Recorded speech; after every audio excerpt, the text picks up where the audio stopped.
welcome everybody. Hi, hello. nice. I'm Michael. Michael. Hello, I'm Lucas. Lucas. Yes. Martin. Martin. Felicia. Okay. Björn. Björn. Gunilla. And Dante. Dante. Ja. Okej. Så. Så bra. Mycket står. So, I am Ron, and I am here for my first Gothcon, and I have been in Sweden for 2 years. I'm not going back.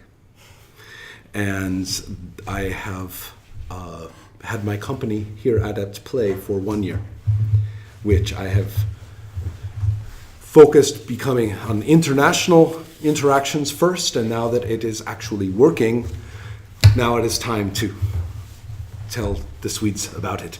So I brought RuneQuest here because Oh my God, cuts of tracks. Oh, look at this. 1978, 79, 1981. Straight from the California presses, the coast of California. Please touch them, please. And I haven't seen this one in 30 years. I took those camping. Yeah. So you can see how dreadfully I have treated them over The auction that just started now, they have a Greg Stafford signed pre-release copy of The King of Sartre. Oh, I see. That was a gift to Gothcon back in 1992. And the first edition as well. I don't know if we call that first or not. The very first, I think, was stapled illegally in some shop somewhere. So I think this is the first thing we could possibly call a book. I have the second edition. We have the second edition, but. And So should we sort of tell who we are in relation to RuneQuest? I think that's a great start. Yeah. So I don't care who begins, and let's please do that. Yeah. Should I start? Yeah, Well, we'll go around. all right. My name is Michael Petersén.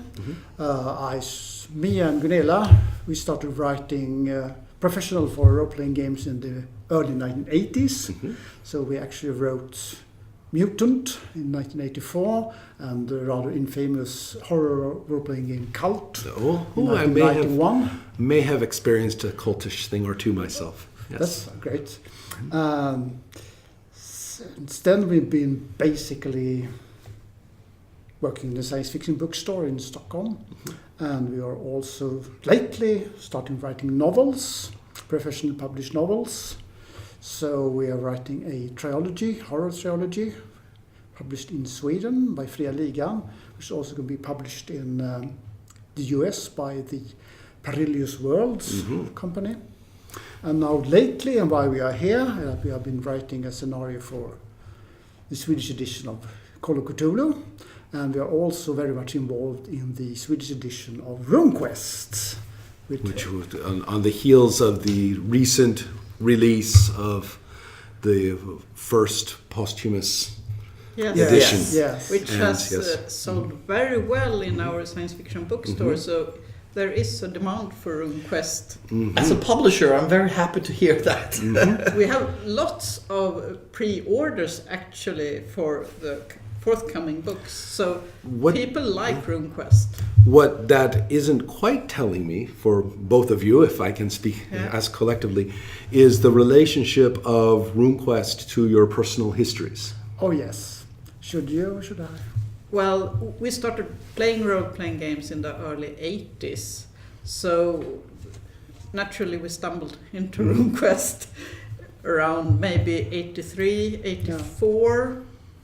And it's a big campaign game. So then we played Prax and Big Rubble campaign, which was, I think, the most popular thing for us then, because we had this beautiful big rubble map. And I think that was our way into RuneQuest from the nomad tribes of Prax. And then we saw the Lunars and Sarters from that perspective. Later on much later we started playing RuneQuest 3, and then we played the reshaped Griffin Mountain campaign. From the Avalon Hill? Yeah. So and we also played Borderlands and some of these others. What's it called? Adventures. The danger, the Borderlands one. Yes, yes, that campaign as well. yes. So And now Bad Day at Black Rock. now a friend of us 3 months ago started up a campaign in the new edition. So we're playing a campaign. I think it was written originally for Hero Wars. It's called the Red Cow campaign. You're part of a Sartor tribe, and it's all about the war against the Lunars and the build up to the Dragon Rise. Yes. Yes. So, anyone else? I'm mostly here as an audience. I'm quite bewildered at the very intimate feeling around the table. I am, comparatively speaking, a mere tadpole in terms of gaming. Born after you started, and I'm primarily here because I'm quite interested in RuneQuest as a anthropologically complex setting. Glorantha. Both the setting in itself and the attitude towards the setting's myth and so on. It's very deliberate lack of cohesion between different worldviews. I very much enjoy that, so I'm looking forward to hearing more of this. Perfect. There is a gap at the table for you. just been waiting for you. Excellent. To introduce yourself and talk about your relation to RuneQuest. If you want, and nobody is, of course, forced to speak. So, I can say something. So I'm Björn Flintberg, and I started a small publishing company called The Loss of a Log.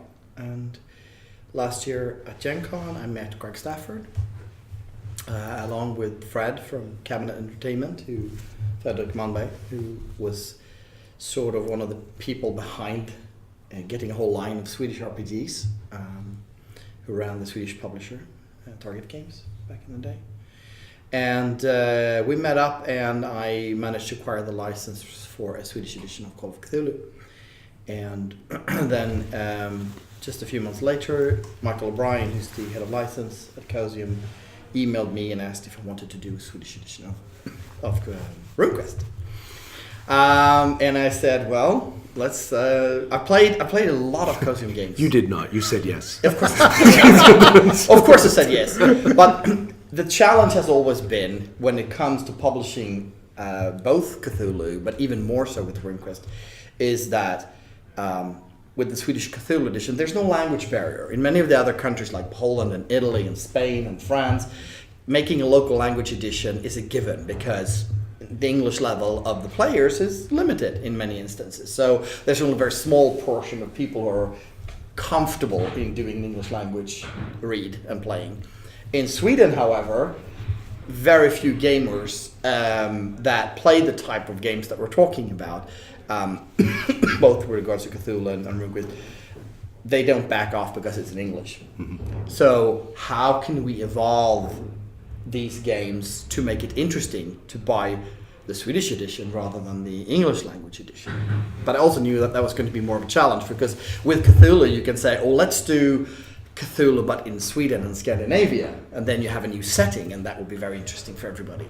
But you can't very well do that in the same sense with... So a literal translation of precisely the English language RuneQuest would be nothing but a curiosity. Yeah, pretty much. What and is maybe the value added? What exactly. are we doing here? So that's some of the things that we're working on right now. My relationship to RuneQuest is that I have played almost every game in the Chaosium flora, from Stormbringer to Pendragon, which has been a favorite game of mine for a long time, and a lot of Cthulhu. But I have never, until very recently, played RuneQuest, because I was born in the generation where Fred and the others, inspired by Greg Stafford and the original RuneQuest, came back and made a Swedish RPG slightly based off of the BRP, namely Drakar and Demoner.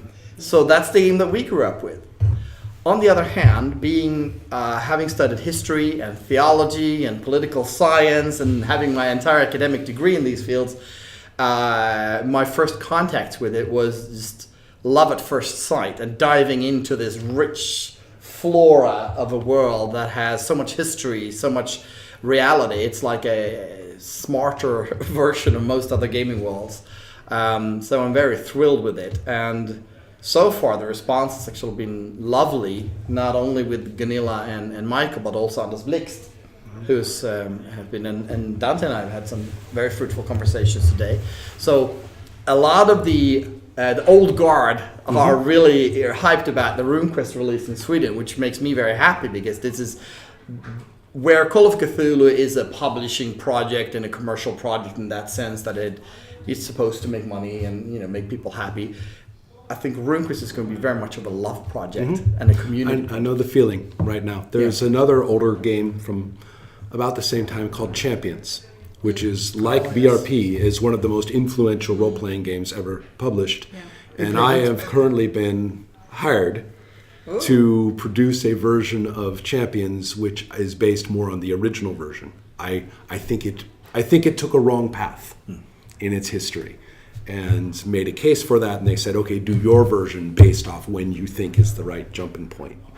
And so it has been heartbreaking, agonizing, joyful, successful in play, but nothing like the other games I have produced and published. Just completely, I'm too invested in it, moment by moment. So I think I know the feeling. Yeah. So anyone else? Yeah, why not? I started out in the early 80s playing the Swedish games, and as Björn said, the very first Swedish role-playing game was a translation of basic role-playing and the supplement Magic World, Magic I think. World, yeah. And then from the second edition, there was some rewriting and tweaking of the rules. So the second edition is the first Original Swedish role-playing, yes. role-playing game, Yes. still heavily influenced by basic role-playing, and almost all Swedish role-playing games for a long time was firmly rooted in basic role-playing. I think that's one reason why Call of Cthulhu and Pendragon and RuneQuest are popular in Sweden, because the rules are familiar already. And after graduating from the easier, simpler Swedish role-playing games, I started looking at some English games, and there was Middle-earth role-playing from Iron Crown and the Avalon Hill edition of RuneQuest, which I still have in my possession, and I really loved it. It was the first culture gaming role-playing game I encountered, and was, like Björn, fascinated by the rich world building and mythology and history. Didn't play it very much though. It's more, I read it and I get inspired and I fall in love with it. I think I've only played it at conventions actually. Should I take a turn? Perhaps, yeah. Okay. I am a coastal Californian and grew up in a strange combination of counterculture and political conflict and many things that are far too autobiographical to go into, but it was exactly the culture that some people slightly older than myself wrote their first war games in, and then this role-playing game. And the language of the setting, the language even of the text itself, is highly regional in the United States and highly recognizable. And to jump many years later, when I was first promoting my first published game, and Greg was an exceptionally welcoming and an exciting member of the community to meet, and he and I started spending some time together.